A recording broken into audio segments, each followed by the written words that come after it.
여러분 반갑습니다. 오늘 수요 성경 공부 오신 여러분들을 환영하고요. 우리 잠시 기도하고 공부 시작하겠습니다. 하나님 아버지, 오늘도 저희들이 하나님 말씀을 함께 공부하고자 합니다. 주께서 말씀을 통하여 주실 은혜를 저희에게 부어 주옵소서. 예수님의 이름으로 기도하옵나이다. 아멘. 네, 오늘은 요한계시록의 마지막 부분을 함께 공부합니다. 19장 11절부터 22절까지. 요한계시록 19장이 시작되면서 마지막에 주님께서 재림시에 일어난 일들을 말하기 시작합니다. 앞부분에서는 믿는 자들을 구원하는 이야기가 나오고 뒷부분 11절부터는 심판에 관한 말씀이 나옵니다. 함께 공부를 하겠습니다. 11절, 또 내가 하늘이 열린 것을 보니 보라 백마와 그것을 탄 자가 있으니 그 이름은 충신과 진실이라. 그가 공의로 심판하며 싸우더라. 여기 백마라는 흰 색깔은요, 승리를 상징해요. 6장 2절에 보면 이에 내가 보니 흰 말이 있는데 그 탄 자가 활을 가졌고 면류관을 받고 나아가서 이기고 또 이기려고 하더라. 그러니까 하얀 말을 타는 것은 승리라는 뜻이죠. 그 사람의 이름이 충신과 진실이에요. 이거는 우리 주님께서 지상사역을 통해서 충성스럽고 진실하게 사역했기 때문에 붙여진 이름이라고 생각합니다. 그가 공의로 심판하며 싸운다 그래요. 이제 심판하실 분으로 오는데 그 심판이 어떠냐? 싸움, 전쟁과 같이 벌어질 것이다. 이렇게 말씀하는 거죠. 12절, 그 눈은 불꽃 같고 그 머리에는 많은 관들이 있고 또 이름 쓴 것 하나가 있으니 자기밖에 아는 자가 없고 또 그가 피 뿌린 옷을 입었는데 그 이름은 하나님의 말씀이라 칭하더라. 이제 예수님의 모습을 이제 묘사하는 거죠. 눈은 불꽃 같다. 이거는 모든 것을 감찰하시는 모습. 그리고 이름을 다른 사람이 모른다는 것은 예수님의 그 깊으신 신성에 관해서 우리가 다 알 수 없다. 이런 의미를 가지고 있고, 여기 이제 그가 피 뿌린 옷 하는데 이 피 뿌린 옷에 대해서 여러 가지 해석이 있어요. 뭐 성도들의 순교할 때마다 뿌려졌던 피였다 뭐 이렇게 말하는데, 이거 지금 심판에 관한 얘기니까 아마 심판을 하시면서 전쟁과 같은 그런 그림으로 심판을 묘사하거든요. 그러니까는 장수가 당연히 몸에 적들과 싸우면서 피가 묻겠죠. 그리고 하나님의 말씀이 그의 이름이 된다. 이렇게 말씀하고 있는 거죠. 14절, 하늘에 있는 군대들이 희고 깨끗한 세마포옷을 입고 백마를 타고 그를 따르더라. 그의 입에서 예리한 검이 나오니 그것으로 만군을 치겠고 친히 그들을 철장으로 다스리며 또 친히 하나님 곧 전능하신 이의 맹렬한 진노의 포도주 틀을 밟겠고 그 옷과 그 다리에 이름을 쓴 것이 있으니 만왕의 왕이요 만주의 주라 하였더라. 예수님이 하얀 승리의 옷을 입고 가니까 그 뒤를 따르는 성도들도 천사들도 하얀 말을 타고 따르는 거죠. 그 예수님의 입에서는 예리한 검이 나온다 그래요. 입에서. 근데 이거는 이사야 11장 4절을 성취한 겁니다. 거기 보면 이렇게 돼 있어요. 그의 입의 막대기로. 여기 막대기라 그랬는데 계시록에서는 이거를 검이라고 이렇게 표현한 거죠. 예수님의 입에서 나오는 예리한 검으로 그들과 전쟁을 한다는 거예요. 근데 그 전쟁을 할 때 철장이라고 하는 게 나오잖아요. 그런 시편 2편 7절에 메시아가 오면 내가 철장으로 그들을 깨트리며 하는 이 말씀을 성취하는 것이죠. 그리고 이미 좀 우리가 살펴봤지만 포도주 틀은 추수를 지난번에 종말을 추수로 비유했잖아요. 그때 심판에 대해서 말할 때 포도주 틀을 사용했어요. 똑같이 지금 심판이 일어날 것이다 이렇게 말하고, 그 예수님의 이름이 뭐냐? 만왕의 왕 만주의 주. 이거 원래 하나님의 이름이었잖아요. 그런데 그 이름을 갖게 되신 거죠. 17절, 또 내가 보니 한 천사가 태양 안에서 서서 공중에 나는 모든 새를 향하여 큰 음성으로 외쳐 이르되 와서 하나님의 큰 잔치에 모여 왕들의 살과 장군들의 살과 장사들의 살과 말들과 그것을 탄 자들의 살과 자유인들이나 종들이나 작은 자나 큰 자나 모든 자의 살을 먹으라 하더라. 에스겔 39장 17절에 이런 말씀이 있어요. 주 여호와께서 이같이 말씀하시니라 너 인자야 너는 각종 새와 들의 각종 짐승에게 이르기를 너희는 모여오라 내가 너희를 위한 잔치 곧 이스라엘 산 위에서 예비한 큰 잔치로 너희는 사방에서 모여 살을 먹으며 피를 마실지어다. 이제 전쟁을 하면 반드시 이길 거잖아요. 그러니까 적들이 이제 많이 살해당하는 거니까 새들이 와서 먹으라고 이렇게 초청을 한다는 거예요. 얼만큼 잔혹한 전쟁이 될 것인지를 보여주는 거죠. 19절. 또 내가 봄에 그 짐승과 땅의 임금들과 그들의 군대들이 모여 그 말탄 자와 그의 군대와 더불어 전쟁을 일으키다가 짐승이 잡히고 그 앞에 표적을 행하던 거짓 선지자도 함께 잡혔으니 이는 짐승의 표를 받고 그의 우상에게 경배하던 자들을 표적으로 미혹하던 자라. 이 둘이 산채로 유황불 붙은 못에 던져지며 그 나머지는 말탄 자의 입으로부터 나오는 검의 죽음의 모든 새가 그들의 살로 배불리더라. 여기 유황불못이라는 것은 다니엘서 7장 9절에서 10절까지 해서 나온 예언이 성취된 거죠. 거기 보면 이런 말이 있어요. 그의 보좌는 불꽃이요 그의 바퀴는 타오르는 불이며 불이 강처럼 흘러 그의 앞에서 나오며. 그리고 이 전쟁의 장면을 보면 그냥 보기에는 전쟁 같은데 사실은 심판이에요. 이건 뭐 일방적인 싸움이죠. 그래서 결국은 새들이 살로 배불릴 것이라는 그런 하나님의 예언이 그대로 이루어질 것이다 하는 것을 보여주는 거죠. 여러분, 주님이 다시 오시면 우리에게는 구원의 날이잖아요. 우리 구원의 하나님이 오시니까. 근데 주님을 대적하는 자들에게는 어때요? 심판의 날이에요. 오늘 본문은 그 심판의 모습을 보여주는 거죠.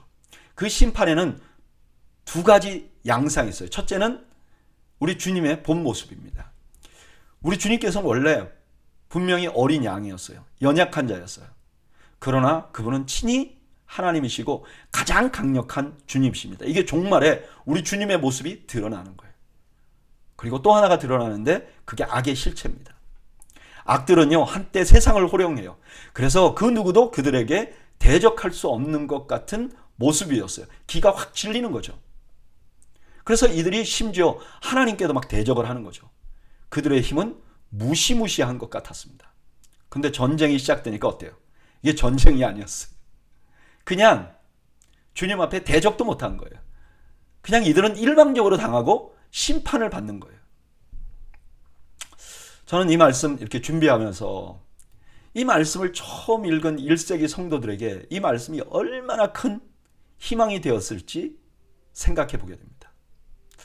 여러분, 이 계시록을 처음 들은 사람들의 입장에서 로마는요, 정말 어마어마한 그 힘이었어요. 그 로마 앞에서 자신들은 정말 너무나 연약한 자 같았어요. 근데 오늘 본문 뭐라고 말하느냐? 그들이 정말 멋있어 보이지, 그들이 정말 강력해 보이지, 그들이 로마라도 하나님 앞에서는 심판의 대상이 될 뿐이야. 아무것도 아니야. 그러니까 두려워하거나 절망할 필요 없어 라고 말씀하고 있는 거죠. 저는 이것이 오늘날의 성도들에게도 큰 위로가 된다고 생각합니다. 사실 저는 요즘에 이 세상에, 아니 미국의 문화 혹은 온 세상의 문화가 정말 엄청난 세력이 돼서 정말 하나님을 대적하는 것 같아요. 요즘에는 보면요, 하나님을 대적하려고 서로 경쟁하는 것 같아요. 하나님이 싫어하는 일만 골라서 하는 것 같아요.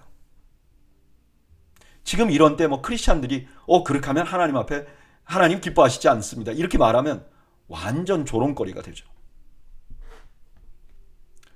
이런 세상에서 세상은 엄청나게 강한 것 같고 우리는 정말 연약한 모습 같습니다.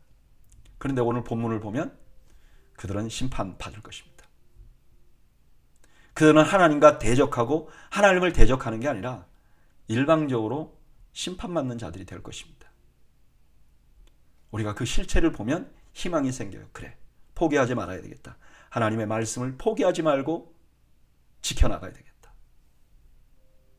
여러분, 오늘 수요 성경 공부 나오신 여러분들은 지금 온 세상을 장악하고 있는 악한 생각과 하나님을 대적하는 악한 생각들에 대해서 그 실체를 바라보고 실망하지 않고 낙심하지 않는 저와 여러분들이 되시기를 주님의 이름으로 축원합니다. 20장 1절.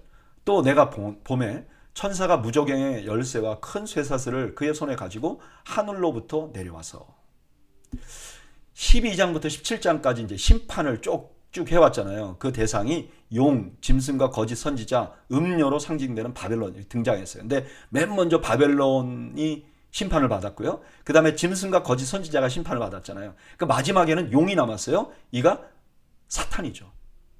지금 이제 그 사탄을 심판하는 장면인데요. 지금 오늘 보니까 무저갱의 열쇠를 손에 들고 왔어요. 9장 1절에서 2절에 보면 거기도 무저갱 열쇠를 가졌어요. 그래서 무저갱을 열어요. 그래서 그 악한 자들이 올라왔잖아요. 근데 이제 무저갱 열쇠를 다시 가져요. 이건 아마 잠그기 위해서 그런 거겠죠. 열었으니까. 2절. 용을 잡으니 곧 옛 뱀이요 마귀요 사탄이라 잡아서 1000년 동안 결박하여 무저갱에 던져 넣어 잠그고 그 위에 임봉하여 1000년이 차도록 다시는 만국을 미혹하지 못하게 하는데 그 후에는 반드시 잠깐 놓이리라. 사탄을 잡아다가 무저갱에 넣고 잠가버립니다. 그리고 임봉해버려요. 여기 임봉했다는 건 절대로 열 수 없다는 거예요. 그러니까 사탄이 제한적으로라도 영향을 끼치지 못하는 상황이 된 거죠. 이렇게 1000년을 둡니다. 근데 이 1000년이 언제냐? 어떤 분들은 이 1000년이 지금이다. 이렇게 말하는 사람들이 있어요. 이제 뭐 조금 있으면 이제 천년왕국이 나오는데 천년왕국이 교회의 시대인데 지금 우리가 살고 있는 시대가 그 교회의 시대다. 근데 그건 잘 안 맞는 것 같아요. 왜 안 맞냐? 여기 보면 사탄이 완전히 잡혀 있잖아요. 결박돼 있고.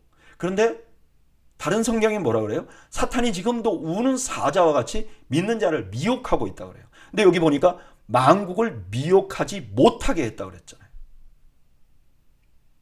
그러니까 이거는 이 1000년은 어떤 특별한 기간임이 분명한 거죠. 4절. 또 내가 보자들을 보니 거기에 앉은 자들이 있어 심판하는 권세를 받았더라. 또 내가 보니 예수를 증언함과 하나님 말씀 때문에 목배임을 당한 자들의 영혼들과 또 짐승과 그의 우상에게 경배하지 아니하고 그들의 이마와 손에 그의 표를 받지 아니한 자들이 살아서 그리스도와 더불어 1000년 동안 왕노릇하니 그 나머지 죽은 자들은 그 1000년이 차기까지 살지 못하더라. 이는 첫째 부활이라. 여기 1000년 동안 왕노릇한다는 말이 있어요. 이게 요한계시록에서 가장 논란이 많은 그 내용이에요. 이게 도대체 뭐냐. 그래서 크게 보면 무천년이다. 그래서 아까 제가 말한 것처럼 이 1000년은 문자적으로 없다. 지금이 그 교회 시대의 1000년이다. 그 다음에 전천년설이라는 것은 뭐냐면 천년왕국 전에 예수님이 재림하신다. 그 다음에 어떤 분들은 천년왕국 후에 예수님이 재림하신다. 이렇게 주장하는 주장들이 있어요. 근데 오늘 본문에 보면 예수님이 이미 재림하셨거든요. 그리고 재림한 이후에 1000년 동안 마귀가 잡혀 있고요. 그 다음에 성도들이 1000년 동안 왕노릇 한다 그래요. 그러니까 천년 왕국은 예수님, 그러니까 천년왕국 전에 예수님이 재림하시는 거죠. 그래서 전천년설이 맞는 것 같아요. 이 본문에서는요. 그 다음에 여기 첫째 부활이라는 것은 아마 믿는 자들의 부활을 가르치는 것 같아요.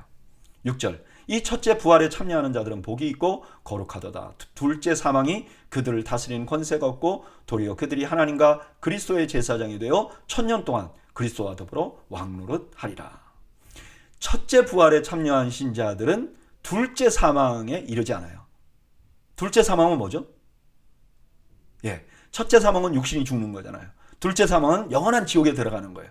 그러니까 첫째 부활에 참여한 자들은 절대로 지옥에 들어가지 않는 거예요. 그리고 왕 같은 제사장으로 살게 되어 있는 거죠. 7절.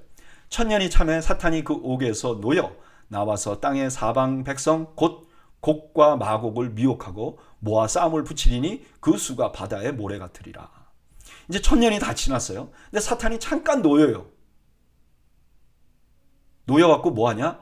곡과 마곡을 미혹한다 그래요. 여기 곡은 마곡이라는 나라의 왕이에요. 이게 에스겔서 38장과 39장에 나오는데 에스겔이 예언하기를 곡과 마곡이 곡이 마곡이라는 지역을 다스리는 왕인데 주변 사람들을 막 모아가지고 포로에서 돌아온 이스라엘 백성들을 공격할 것이라는 것을 예언한 말씀이에요. 그와 똑같이 곡과 마곡이라는 어떤 하나님을 대적하는 무리들을 모아서 이제 이 사탄이 하나님을 대적하고 싸움을 하려고 하는 거예요. 9절. 그들이 지면에 널리 퍼져 성도들의 진과 사랑하시는 성을 두름에 하늘에서 불이 내려와 그들을 태워버리고 또 그들을 미혹하는 마귀가 불과 유황못에 던져지니 거기는 그 짐승과 거짓 선지자도 있어 세세토록 밤낮 괴로움을 받으리라.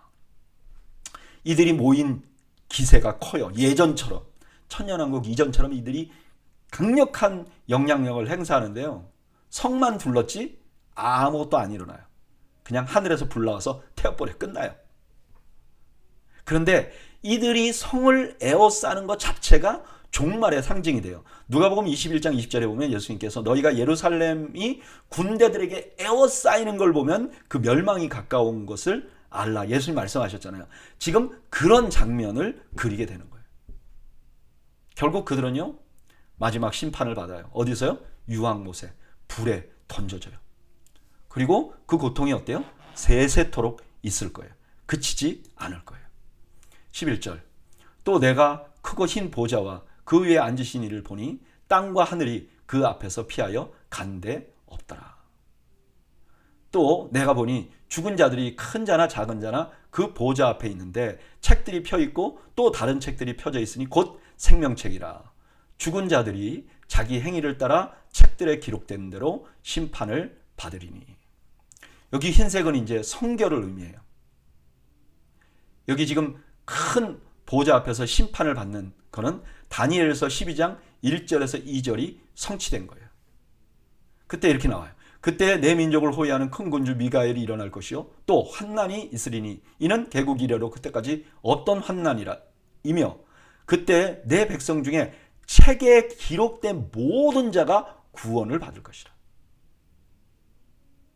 여기 보니까 두 가지 책이 있어요. 하나는 생명책이 있고 하나는 행동이 기록된 책이 있어요. 그런데 생명책에 이름이 기록된 사람들은 구원을 받는 거예요.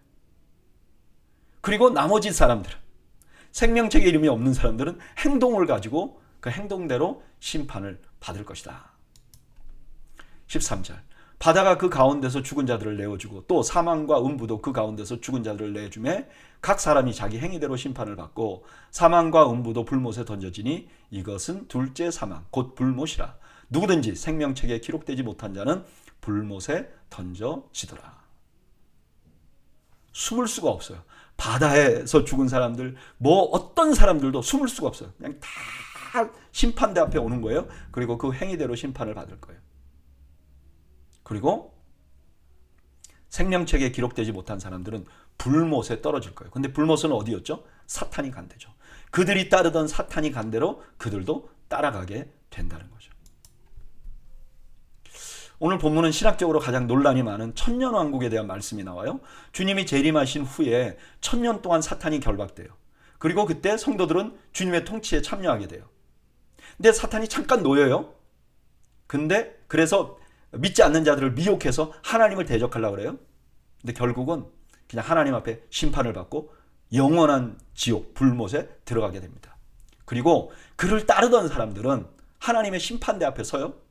그리고 그들이 한 행동대로 그대로 기록된 대로 심판을 받아요. 변명할 수 없어요. 그리고 결국은 영원한 불못에 들어가게 됩니다.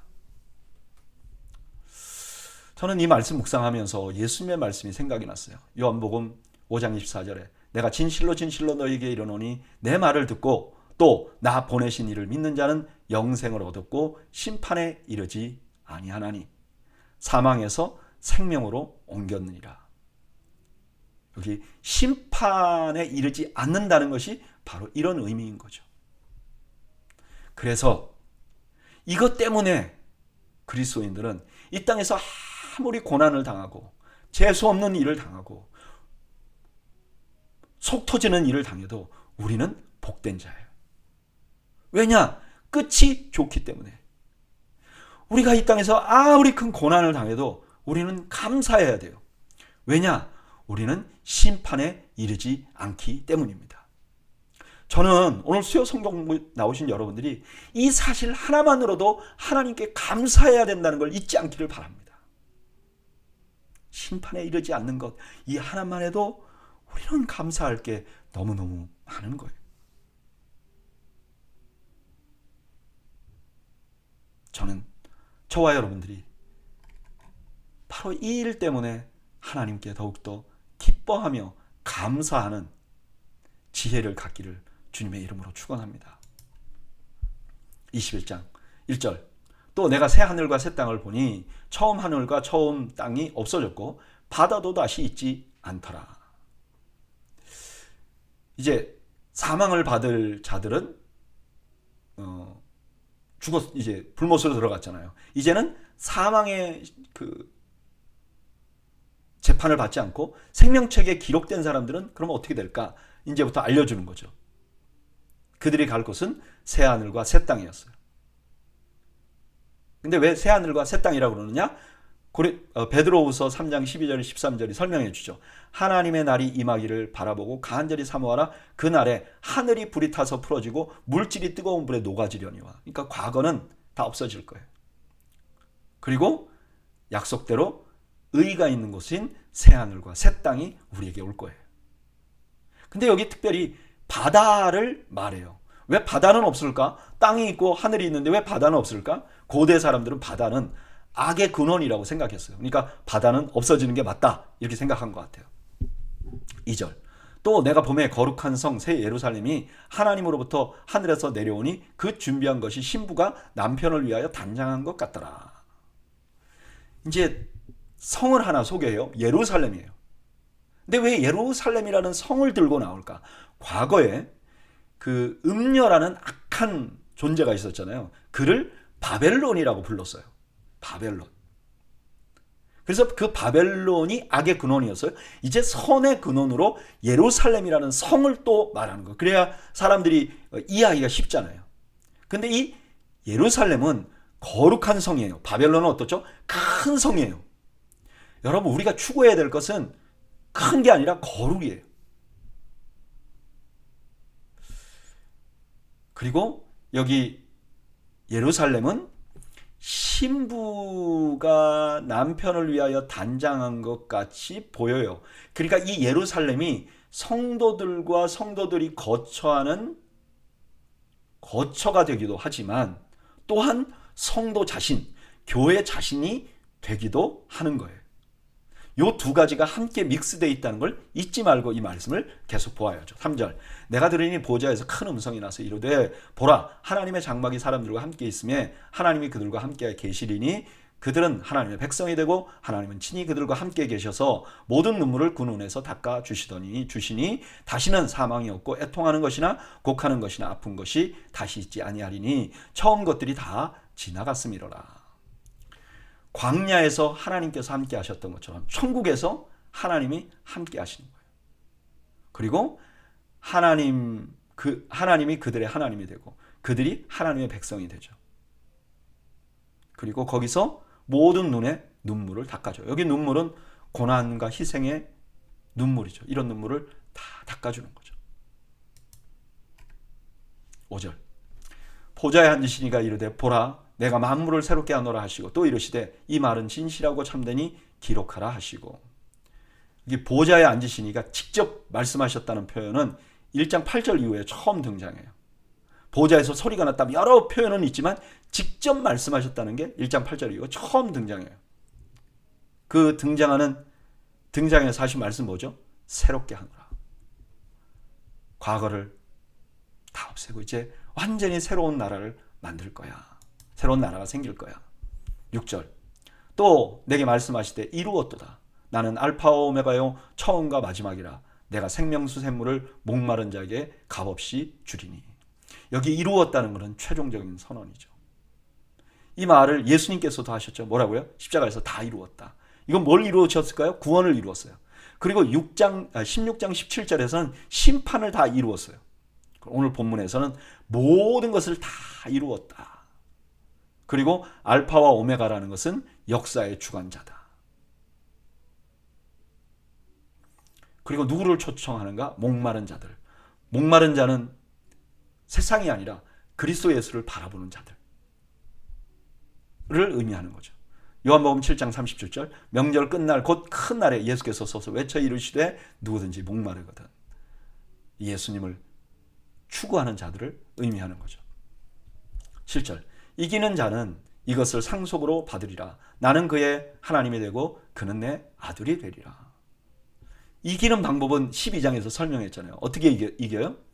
우리 형제들이 어린 양의 피와 자기들이 증언하는 말씀으로서 이겼어요. 보혈과 말씀으로 이겨요. 근데 이겼는데 그들은 죽었어요. 바로 이 방법으로 이기는 거죠. 이렇게 이긴 자들은 어떻게 해요? 상속을 받아요. 뭘 상속을 받을까요? 2장 3장에 이기는 자는 뭘 줄 것이다. 이런 약속하신 그 약속들이 있잖아요. 교회에다가. 그 약속을 받는 거예요. 근데 그 모든 약속의 핵심은 뭐냐? 아들이 되는 거예요. 상속을 받는다. 그 받는 모든 상속의 핵심에는 아들이 돼요. 왜냐하면 아들이 돼야 상속을 받을 수 있잖아요. 8절 그러나 두려워하는 자들과 믿지 아니하는 자들과 흉악한 자들과 살인자들과 음행하는 자들과 점순가들과 우상숭배자들과 거짓말하는 모든 자들은 불과 유황으로 타는 못에 던져지리니 이것이 둘째 사망이라. 여기 두려워하는 자들은 이기는 자들과 반대로 박해가 두려워가지고 그들의 요구대로 굴복한 사람들을 의미해요. 이런 사람들은 둘째 사망에 갈 거예요. 오늘 본문에는 영원한 심판받는 자들의 미래에 대해서 말씀하시고 나서 그 다음에 영생을 얻은 사람들의 미래에 대해서 말씀하고 있어요. 그때 영생을 얻는 자들은 하나님과 함께 있을 거예요. 그리고 가서 이 땅에서 흘린 모든 눈물에 대해서 위로받을 거예요. 근데 위로에서 끝나지 않아요. 하나님은요, 그래, 내가 너 다 알아. 그래, 그렇게 하고 끝나지 않아요. 그 다음에 하나님의 아들로 세울 거예요. 그래, 아들로 세운 그 의미는 뭐냐? 하나님의 나라 전체를 유산으로 받게 되는 거예요. 저는 이 말씀 그냥 쭉 읽으면서 오늘 본문에는 들어있지 않지만 어떤 이면에 흐르는 목소리 같은 것이 들리는 듯 하더라고요. 그거 뭐죠? 봐봐. 마지막이 이렇기 때문에 오늘 너는 눈물을 많이 흘리고 있잖아. 너가 위로가 필요하잖아. 그래도 그 눈물이 가치가 있는 것이야. 왜냐하면 너희는 마지막에 이길 것이기 때문에. 마지막에 유산을 받을 것이기 때문에. 그렇습니다. 여러분, 그리스도인들은 마지막에 이기는 사람들이에요. 그 마지막에 이기는 그것을 바라보고 오늘을 견디는 사람들이에요. 디모데후서 2장 10절에서 12절에 이렇게 말하죠. 그러므로 내가 택하신 자들을 위하여 모든 것을 참음은 저희로 그리스도 안에 있는 구원을 영원한 영광과 함께 얻게 하려 함이로다. 미쁘다 이 말이요 우리가 주와 함께 죽으면 또한 함께 살 것이요 참으면 또한 함께 왕노릇할 것이요 우리가 주를 부인하면 주도 우리를 부인하실 것이라. 참으면 우리가 왕노릇할 거예요. 잘 견디면 왕노릇할 거예요. 여러분, 우리가 그냥 예수님 안 믿어도 인생 사는 게 쉽지 않아요. 불신자들 봐도요. 불신자들도 마음의 상처를 받고요. 하나님 없이도 이 사는 인생 자체는 고통스러워요. 근데 거기다가 믿기 때문에 당해야 하는 여러 가지 불이익들이 있잖아요. 그러니까 우리가 살아가는 인생은 쉽지 않아요. 그게 정상입니다. 그런데 우리가 참아야 해요. 견뎌야 해요. 왜냐? 우리는 그날의 상속자가 될 것이기 때문에. 상속자가 될 것이기 때문에. 저는 오늘 수요 성경 공부 나오신 분들이 바로 이런 마음으로 오늘을 견뎌나가는 그런 지혜가 있기를 바랍니다. 제가 오래전에 어떤 예화집에서 읽은 내용인데요. 어떤 한국의 시골에 어떤 여자 거지가 있었대요. 근데 이분이 참 모양도 남루하고 그 다음에 그냥 더러운 데서 뒹굴고 그 다음에 사람들에게 돌을 맞고 그렇게 살았다는 거예요. 그래서 동네 사람들이 다 그를 멸시했다는 거예요. 근데 북한이 쳐내려왔잖아요. 그래갖고 이제 그, 이제 남쪽으로 막 밀려오니까 우리나라가 거의 뭐 낙동강 전선 빼놓고 다 뺏겼잖아요. 근데 그 마을도 이제 그러니까 이민군이 들어온 거죠. 들어오니까 들어왔는데 놀라는 게 그 여자가 어느 날 인민군 장교 복장을 하고 딱 나타났다는 거예요. 그래가지고 그 권세를 보여주더라는 거예요.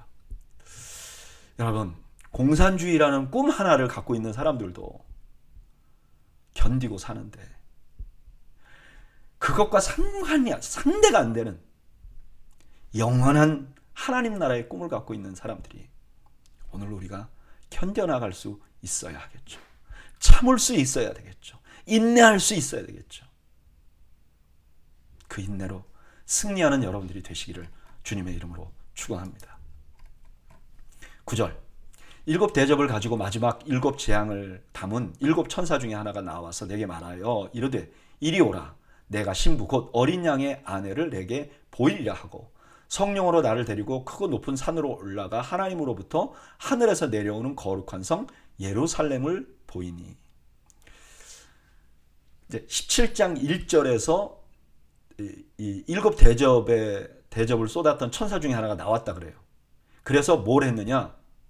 그 음녀 사탄이 바벨론이 심판을 받는 걸 보여주단 말이에요.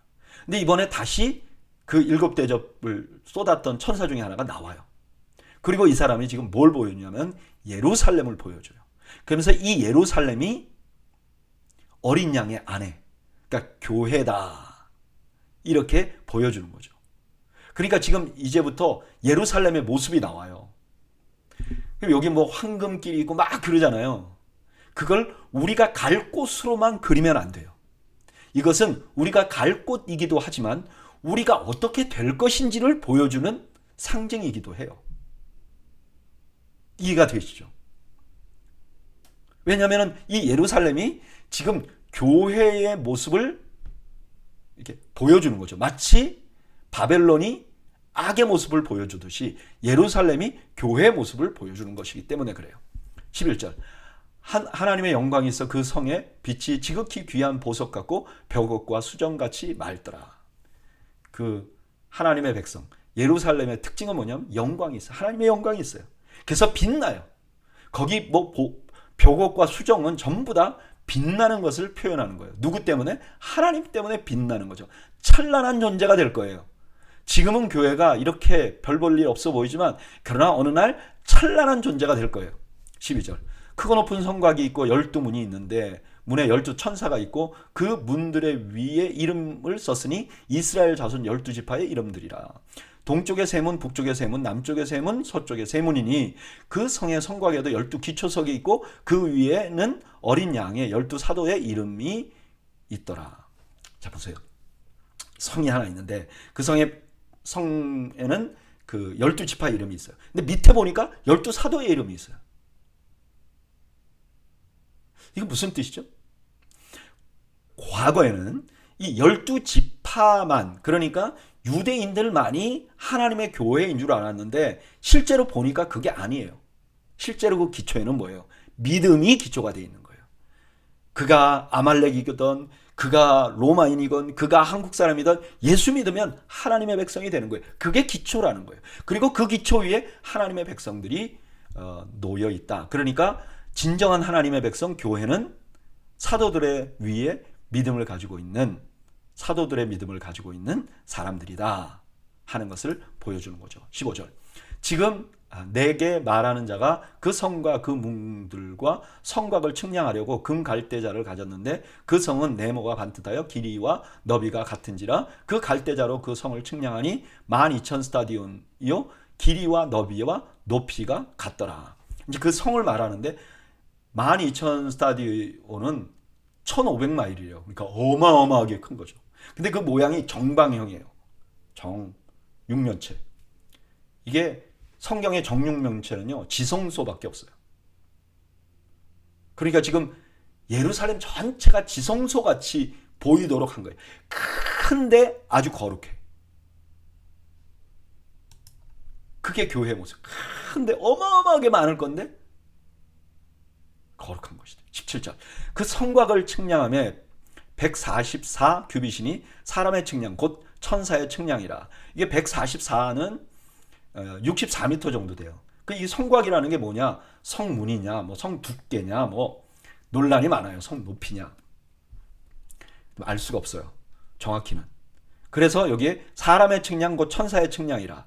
그러니까 이걸 측량하는 존재는 천사인데 사람이 측량하는 방법으로 측량을 했다는 거예요. 그러니까 이 64m라는 건 크게 신경 쓸 필요가 없어요. 근데 어쨌든 그래요. 성곽이 있어요.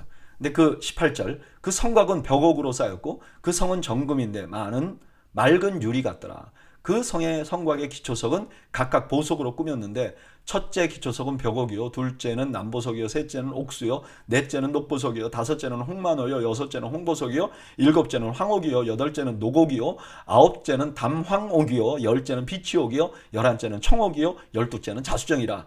그 12문은 12진주니 각 문마다 한 개의 진주로 되어 있고 성의 길은 맑은 유리 같은 정금이더라. 이게 약간 이제 천국에 가면 전부 다 땅이 다 유리더라. 그러면 난 유리가 차가워 싫어. 그럼 거기가 천국이냐? 그런 뜻이 아니에요. 이건 지금 예루살렘을 보여주는데 예루살렘이 우리가 갈 곳이기도 하지만 우리의 모습을 보여주는 거예요. 고대 근동에 결혼하려고 하는 신부들이 여러 보석으로 아름답게 치장을 해요. 지금 아름답게 치장한 그 모습으로 보여주고 있는 거죠. 우리가 어느 날 하나님 앞에 서면 이렇게 아름다운 모습으로 바뀔 것이라는 것을 보여주는 거죠. 이게 그냥 갑자기 생각난 게 아니라 에스겔서에서 이미 에덴 동산이 이렇게 바뀔 것이다. 보석으로 치장이 될 것이라는 것을 에스겔서 28장 13절에 예언을 해놨어요. 오늘 본문에는 교회가 종말에 어떤 모습이 될지를 보여줘요. 그 기본적인 아이디어는 신부의 모습이에요. 그리고 그 형상은 예루살렘 성이에요. 그렇게 이해를 해야 돼요. 근데 그 핵심은 뭐예요? 하나님의 영광이에요. 거기에 뭐가 있고 아름답고 다 하나님의 영광이에요. 교회는 어떻게 될 것이냐? 이렇게 영광스럽게 될 것이라는 거예요. 자기들이 눈에서 봤을 때는 가장 아름다운 모습이 신부의 모습인데 그런 모습이 될 거라는 거예요. 근데 실제로 교회의 지금 모습은 어떻죠? 핍박받고 있어요. 형편이 없어요. 모양이. 그런데 결국 그들을 핍박하고 있는 악의 세력은 멸망하게 될 것이에요. 우리가 조금 전에 배웠잖아요. 그리고 교회는 결국 거룩하고 영광스러워질 것이에요. 그래서 교회는 지금 인내할 수 있는 거예요. 그리고 지금 고난에서 두려움으로 포기하지 않을 수 있는 거죠. 저는 이 말씀 묵상하면서 로마서 말씀이 생각이 나더라고요. 우리가 지난번에 로마서를 쭉 8장을 살펴봤잖아요. 근데 거기에 이런 말씀이 있었어요. 또 미리 정하신 그들을 또한 부르시고 부르신 그들을 또한 의롭다 하시고 의롭다 하신 그들을 또한 영화롭게 하셨느니라. 교회가 이렇게 영화롭게 된다 미래에. 그럼 내가 그 영화롭게 보석을 치장하는 사람이 되기 위해서 이것도 하고 저것도 하고 이렇게 살아야 되고 저렇게. 그게 아니에요. 이 모든 것을 누가 만드시겠다는 거예요? 하나님이 그렇게 하시겠다는 거예요. 할렐루야, 할렐루야. 하나님이 이렇게 하시겠다는 거예요. 하나님이 우리를 이렇게 보석처럼 꾸며주시겠다는 거예요. 가장 존귀한 자로 만들어주시겠다는 거예요. 나의 노력이 아니에요. 하나님이 그렇게 하시겠다는 거예요. 여러분, 그래서 우리는 포기하지 않을 수 있는 거죠. 나만 생각하면 어때요? 늘 추악하고 더럽고 실패하잖아요. 근데 하나님을 생각하면 어때요? 하나님이 그렇게 하실 것이라고 약속하시면 그대로 이루시는 분이잖아요. 여러분, 우리가 말세를 살아가면서 좌절하거나 낙심하지 않을 수 있는 이유는 나를 신뢰하는 것이 아니라 하나님을 신뢰하기 때문임을 여러분 믿으시길 바랍니다. 그리고 지금도 나를 만들어 가실 하나님을 신뢰하며 승리하는 여러분들이 되시기를 주님의 이름으로 축원합니다. 22절. 성 안에서 내가 성전을 보지 못하였으니 이는 주 하나님 곧 전능하신 이와 및 어린 양이 그 성전이심이라. 예루살렘을 보면 당연히 성전 찾고 싶겠죠? 근데 찾아보니까 성전이 없어. 왜? 하나님이 그리고 어린 양이 성전 자체예요. 예수님도 말씀하셨잖아요. 요한복음 2장 21절에 예수는 성전된 자기 육체를 가리켜 말씀하신 것이라. 예수님은 성전 자체죠. 왜냐하면 성전은 하나님이 함께 하신다는 사인이잖아요. 근데 하나님 자신이 진짜죠. 그 본체죠. 그리고 예수님이 본체죠. 23절. 그 성은 해나 달이 비침이 쓸데없으니 이는 하나님의 영광이 비치고 어린 양이 그 등불이 되심이라. 만국이 그 빛 가운데로 다니고 땅의 왕들이 자기 영광을 가지고 그리로 들어가리라. 이거 이사야 60장 19절에 이미 예언이 되어 있어요. 해도 달도 비치지 않을 것이다. 여호와의 영광이 빛이 될 것이다. 그렇게 될 것이라는 거예요. 그리고 24절에 보면 이방 나라들이 자기의 영광을 가져온다 그러잖아요.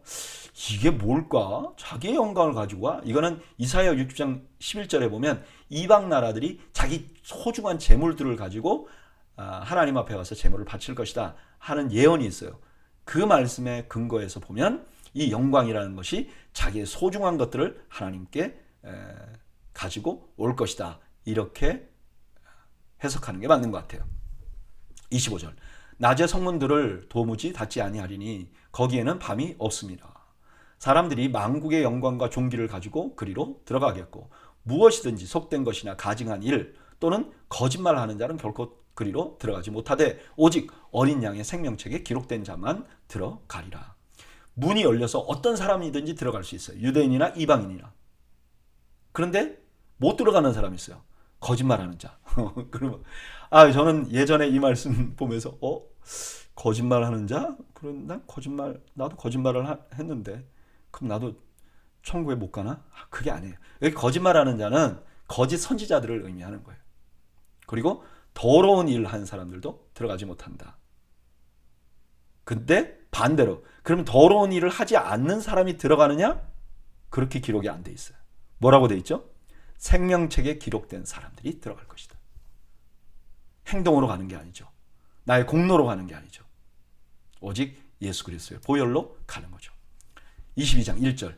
또 그가 수정같이 맑은 생명수의 강을 내게 보이니 하나님과 및 어린 양의 보좌로부터 나와서 그 길 가운데로 흐르더라. 강 좌우에 생명나무가 있어 12가지 열매를 맺되 달마다 그 열매를 맺고 그 나무 잎사귀들은 만국을 치료하기 위하여 있더라. 지금까지는 예루살렘이었잖아요. 근데 갑자기 생명수 강이 나와요. 이게 뭐지? 보좌에서 강이 흘러? 이게 뭐지? 근데 보니까 생명나무가 있어요. 생명나무는 어디에 있어요? 에덴 동산이에요. 그러니까 지금 신부, 어린 양의 신부 되는 자를 보여주면서 예루살렘 성을 한번 보여줬는데 이제는 에덴 동산을 보여주는 거예요. 근데 에덴 동산인데 조금 달라요. 어떻게? 거기에는 그냥 물이 흘렀어요. 강물이. 근데 그게 지금은 생명수강이에요. 더 온전한 에덴 동산을 의미하는 거죠. 그리고 거기서 생명나무 열매를 맺고 그 다음에 그 입으로 치료도 해주겠다고 약속해요. 3절. 다시 저주가 없으며 하나님과 그 어린 양의 보좌가 그 가운데 있으리니 그의 종들이 그를 섬기며. 저주가 이제 없어요. 그리고 여기 섬긴다는 말은 제사장으로 섬기는 것을 의미하는 거죠. 4절. 그의 얼굴을 볼 터이요 그의 이름도 그들의 이마에 있으리라. 다시 밤이 없겠고 등불과 햇빛이 쓸데없으니 이는 주 하나님이 그들에게 비치심이라. 그들이 세세토록 왕노릇하리로다. 천년만 하는 게 아니라 세세토록 왕노릇을 한다는 거예요. 그리고 거기서 하나님의 얼굴을 본다는 거예요. 우리 지난번에 살펴봤죠. 출애굽기 24장 11절에 하나님이 이스라엘 자손들의 존귀한 자들에게 손을 대지 아니하셨고 그들은 하나님을 뵙고 먹고 마셨더라. 함께 하나님과 교제하게 되는 거예요. 천국에 가면. 그리고 그곳에서 왕노릇 할 것이라는 거예요. 오늘 본문에는 계속해서 신부인 예루살렘을 소개합니다. 그런데 요한이 보니까 당연히 있어야 될 성전이 거기 없어요. 왜 성전이 필요 없냐? 왜냐하면 하나님과 예수님이 거기 계시니까. 그리고 하나님과 예수님이 계시니까 어두움이 전혀 없어요. 그리고 그 예루살렘이 갑자기 에덴으로 바뀝니다. 가장 아름다운 동산. 그것이 바로 우리 이 미래의 모습이라는 것이에요. 그리고 그곳에서 하나님 얼굴을 보며 함께 교제할 수 있게 되는 것입니다. 저는 이 말씀 묵상하면서 한 찬송이 계속 생각나더라고요. 구주를 생각만 해도 이렇게 좋거든. 주 얼굴 배울 때야 얼마나 좋으랴.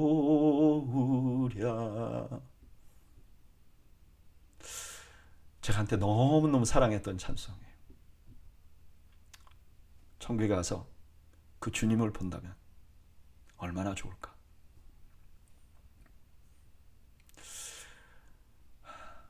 그리고 또 하나 이 말씀 준비하면서 어떤 방송에 출연한 한 목사님의 말씀이 생각이 나더라고요. 이번 오래전의 방송이 아니에요. 얼마 전의 방송이에요. 그런데 아마 기독교 TV였던 것 같아요. 거기에 어떤 목사님이 출연하는데 이 목사님에게 지금도 아주 헌신적으로 사역하는 분이에요. 근데 그 목사님에게 목사님 앞으로 계획이 뭐세요? 이렇게 물어봤어요. 그랬더니 이분이 이렇게 얘기해요. 앞으로의 계획은 예수님을 위해서 죽는 겁니다. 그러면서 이분이 눈물을 흘리는 거예요. 그리고 나를 위해 죽어주신 예수님을 위해서 내가 죽는 것입니다. 그러면서 우는 거예요. 저는 그 목사님의 인터뷰를 보면서 제가 충격을 받았어요. 왜 충격을 받았는가? 그게 20대의 저의 꿈이기도 했어요. 근데 지금 잊어버린 거죠.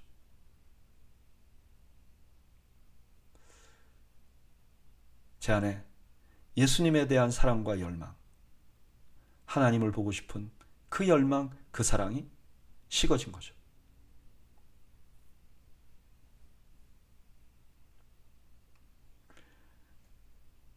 여러분, 우리의 마음이 식었건 변했건 변하지 않는 사실이 있어요. 그것은 언젠가 우리가 천국에 가서 하나님을 뵐 거예요. 그 영광스러운 날이 올 거예요. 저는 우리가 그 날을 기다리는 성도들이 되기를 바랍니다. 우리 마음속에 그 하나님을 사랑하는 사랑을 가슴에 품고 살아가는 저와 여러분들이 되시기를 축복합니다. 6절, 또 그가 내게 말하기를 이 말은 진실하고 참된지라 주 곧 선지자들의 영의 하나님이 그 종들에게 반드시 속히 되어질 일을 보이시려고 그의 천사를 보내셨도다. 보라, 내가 속히 오리니 이 두루마리의 예언의 말씀을 지키는 자는 복이 있으리라 하더라. 1장 1절이 반복되는 거죠. 거기서 뭐라 그러죠? 예수 그리스도의 계시라 이는 하나님이 그에게 주사 반드시 속히 일어날 일들을 그 종들에게 보이시려고 천사를 그 종 요한에게 보내어 알게 하셨다. 그러니까 하나님이 천사를 동원해서 말씀을 전하고 천사가 그 사도들에게 혹은 선지자들에게 말씀을 주고 그걸 우리가 듣는 거죠. 지금 그 얘기를 다시 반복하는 거죠. 그리고 7절에 뭐라 그러냐? 내가 속히 오리라. 속히 온다는 것은 내일 모레 올게, 내일 올게, 이제 잠시 후에 올게 이런 뜻이 아니라 반드시 일어나게 될 것이다. 반드시 일어나게 될 것이라는 의미를 담고 있는 것이죠. 보라, 내가 한 말씀들 다 반드시 그대로 이루어질 것이야. 그렇게 말씀하신 거죠. 8절, 이것들을 보고 들은 자는 나 요한이니 내가 듣고 볼 때 이 일들을 내게 보이던 천사의 발 앞에 경배하려고 엎드렸더니 그가 내게 말하기를 나는 너와 내 형제 선지자들과 또 이 두루마리의 말씀을 지키는 자들과 함께 된 종이니 그리하지 말고 하나님께 경배하라. 지금 요한이 두 번이나 지금 이런 일을 해요. 절대 하면 안 되는 거죠. 천사든 누구든 경배하면 안 되는 거죠. 10절, 또 내게 말하되 이 두루마리의 예언의 말씀을 임봉하지 말라. 때가 가까우니라. 불의를 행하는 자는 그대로 불의를 행하고 더러운 자는 그대로 더럽고 의로운 자는 그대로 의를 행하고 거룩한 자는 그대로 거룩하게 하라. 이게 무슨 뜻인가? 먼저 이제 예언의 말씀을 임봉하지 말라는 건 이해가 되죠. 열어놔라. 왜냐하면 이제 곧 하나님 말씀이 이루어질 거니까. 근데 그 다음에 불의를 행하는 자는 그대로 불의를 행하도록 둬라. 이거 내버려 두라. 망할 대로 둬라. 그런 뜻같이 보이잖아요. 근데 이거는 그런 뜻이 아니라 좀 더 정확하게 표현하면 복음이 이미 선포됐어요. 선포하면 그 반응하는 자들이 있잖아요. 여기도 보면 첫 번째, 두 번째는 나쁜 반응, 세 번째, 네 번째는 좋은 반응이에요. 그러니까 나쁜 반응을 행하면 그냥 놔둬요. 그럼 나쁜 반응이 행한 대로 결과가 갈 거예요. 그러니까 복음을 전하는 건 선포예요. 막 설득하고 안 되면 막 못 견뎌하고, 그건 사랑으로 하는 거예요. 근데 그 복음을 전하는 거의 본질은 뭐냐면 선포예요. 여러분, 이렇게 하면 안 됩니다 라고 말하는 거예요. 그리고 결과는 그 반응에 따라서 달라져요. 어떤 사람이 그 복음에 반응하면 살고, 그렇지 않으면 안 되는 거죠. 복음의 모습을 보여주고 있는 거죠. 12절, 보라 내가 속히 오리니 내가 줄 상이 있어 각 사람에게 그가 행한 대로 갚아주리라. 나는 알파와 오메가요 처음과 마지막이요 시작과 마침이라. 그들이 거절이나 순종이 그냥 그걸로 끝나는 게 아니에요. 왜냐하면 거절하면 어떻게 돼요? 그 대가를 받게 돼요. 근데 순종하면 그 대가를 받게 될 것이라는 거예요. 그리고 마지막으로 나는 알파와 오메가다. 하나님께서 자신을 소개한 그 말씀으로 예수님이 자신을 소개하고 소개합니다. 이 소개하는 것은 예수님도 역사의 주관자라는 것을 보여주는 거죠. 14절, 자기 두루마기를 빠는 자들은 복이 있으니 이는 그들이 생명나무에 나아가며 문들을 통하여 성에 들어갈 권세를 받으려 함이로다. 개들과 점술가들과 음행하는 자들과 살인자들과 우상숭배자들과 및 거짓말을 좋아하며 지어내는 자는 다 성 밖에 있으리라. 그러니까 구원받은 사람과 그렇지 못한 사람을 다시 나누어 설명합니다. 근데 여기에 두루마리를 빠는 사람이라 그래요. 이건 누굴까? 7장 14절과 연관이 있는 것 같아요. 거기 뭐라 그러냐면은 내가 말하기를 내 주여 당신이 아시나이다 하니 그가 나에게 이르되 이는 큰 환난에서 나오는 자들인데 어린 양의 피에 그 옷을 씻어 희게 하였다. 어린 양의 피에 씻으면 빨개져야 되는데 어린 양의 피에 씻으면 하얘진다는 거예요. 우리가 주님의 보혈로 우리를 씻으면 우리가 정결해지는 것을 드러내는 거죠. 여기 두루마기를 빤다는 것은 바로 이런 것을 의미하는 거죠. 주의 보혈을 의지하고 자기 죄의 씻음을 받는 자들은 복이 있고 생명나무에 간다는 거예요.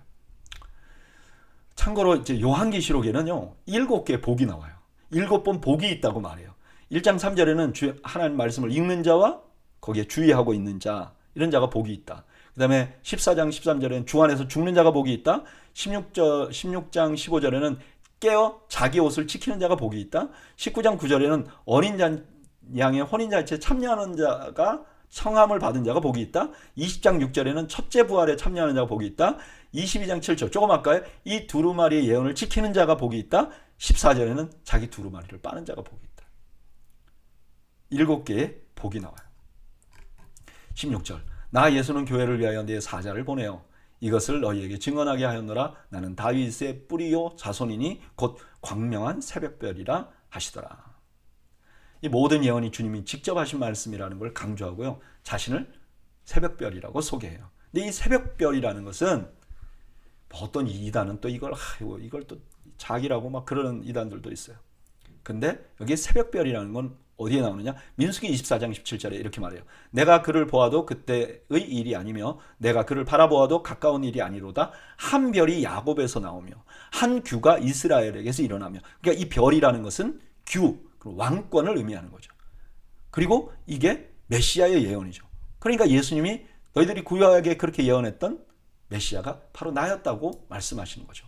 17절 성령과 신부가 말씀하시기를 오라 하시는도다. 듣는 자도 오라 할 것이요 목마른 자도 올 것이요 또 원하는 자는 값없이 생명수를 받으라 하시더라. 갑자기 성령과 신부는 교회잖아요. 이제까지 예수님 말씀하셨는데 이 말씀을 듣던 성령과 신부가, 그러니까 교회가 성령의 이끌림을 받아 이렇게 말한다는 거죠. 오라, 초청을 하게 돼 있다는 거예요. 18절 내가 이 두루마리 예언의 말씀을 듣는 모든 사람에게 증언하노니 만일 누구든지 이것들 외에 더하면 하나님이 이 두루마리에 기록된 재앙들을 그에게 더하실 것이요 만일 누구든지 이 두루마리의 예언의 말씀에서 제하여 버리면 하나님이 그 두루마리에 기록된 생명나무와 및 거룩한 성에 참여함을 제하여 버리시리라. 이제 신명기 4장 2절에도 이런 말씀이 있어요. 너희는 가감하지 말라.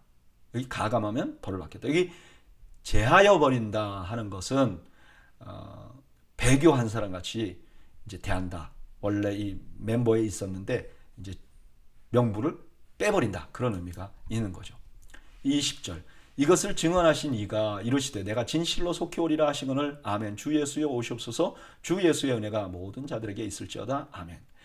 요한계시록을 다 본 사람은요, 그냥 이런 반응이 당연히 나오죠.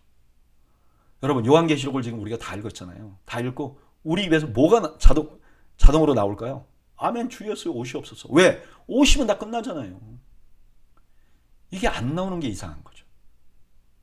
그래서 요한계시록의 마지막은 주님 오시기를 앙망하는 말씀으로 마무리되는 겁니다. 오늘 이 본문은요, 요한계시록의 마지막 부분이에요. 주님은 이 모든 일이 반드시 이루어질 것이라고 강조해요. 그리고 주님께서 오시면 심판이 있을 것이라는 것을 확실하게 말해요. 근데 저는 이 전체 말씀 중에 특별히 교회가 하는 말이 너무 관심이 가요. 왜냐? 이 모든 말씀을 들은 교회가 어떤 반응을 일으켜야 하는지, 어떤 반응을 하나님이 기대하는지를 보여줘요. 그게 뭐죠? 오라. 오라. 이제 주님이 반드시 오실 것이라는 말씀을 들은 자들은 밖에 나가서 오라 해야 된다는 거예요. 이 말씀을 다 듣고 산에 올라가서 우리 피해서 이제 우리는 살고 저들은 죽겠다. 이렇게 하면 안 된다는 거예요. 오라 하는 역할을, 밖에 나가서 복음을 전해야 하는, 주님께 불러오는 그런 일을 해야 된다는 거예요. 마치 빌립처럼 말이죠. 요한복음 1장 46절에 나다나엘에게 전도하러 간 빌립이 이렇게 말해요. 나사렛에서 무슨 선한 것이 날 수 있느냐? 그러니까 빌립이 뭐라 그래요? 와서 보라. 오라. 와서 보라. 이게 어쩌면 말세를 사는 그리스도인들의 모습이어야 한다는 거예요.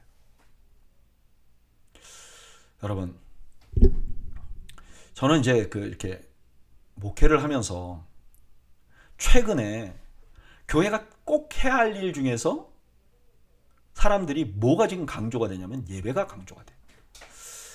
사실 몇 년 전까지만 해도 교육이 또 한참 강조가 된 때가 있었어요. 근데 최근에는요, 그냥 예배가 주요 이슈예요. 근데 이렇게 예배가 주요 이슈가 돼서 분명히 영화롭고 좋은 거는 사실인데, 우리가 잃어버린, 교회가 해야 할 아주 중요한 일이 뭐냐면은 전도예요. 전도를 거의 잃어버렸어요. 한국에서 목회할 때도 전도하기가 굉장히 어려워요. 그리고 제가 전도해야 된다고 말하잖아요. 그럼 대부분의 사람들이 이렇게 말해요. 저는요, 목사님, 전도할 사람이 없어요. 제 주위에는 다 믿어요. 근데 아세요, 여러분? 저희가 어렸을 때 열심히 전도할 때보다 지금 기독교 인구가 줄었어요. 기독교인의 퍼센테이지가 줄었어요. 이 우리가 살고 있는 실리콘밸리요? 4% 안 됩니다. 안 하고 있는 거죠. 찾지 않고 있는 거죠. 과거보다 그거에 대한 열심이 없어진 거죠. 상황이 바뀐 게 아니라 우리가 바뀐 거죠. 상황은 더 많이 복음을 전해야 되는 상황인 거죠. 저는 오늘 수요 성경 공부 나오신 여러분들이 적어도 오늘만이라도 나의 나다나엘은 누굴까? 내가 전해야 될 복음을 들을 사람은 누굴까? 우리 한번 좀 같이 생각해 보면 좋을 것 같아요. 그리고 주님, 나의 나다나엘에게 복음을 전할 수 있는 기회를 주십시오. 하나님, 나에게 기회를 주십시오. 저는 오늘 수요 성경 공부 주신 여러분들께서 지금 성령과 교회가 말씀하시는 것처럼 바로 그런 반응을 보이는 저와 여러분들이 되시기를 바라고, 우리 도웨이 교회가 그 복음을 위하여 헌신하는 교회가 되기를 주님의 이름으로 축원합니다. 기도하겠습니다. 주님, 이 말세에 주의 복음을 전하는 귀한 종들이 되도록 저희들을 사용하여 주시옵소서. 예수님의 이름으로 기도하옵나이다. 아멘. 이상으로 오늘 수요 성경 공부를 모두 마쳤습니다. 오늘 저녁에 여러분들의 가정에 하나님이 주시는 말할 수 없는 평강이 함께 하시기를 주님의 이름으로 축원합니다. 감사합니다.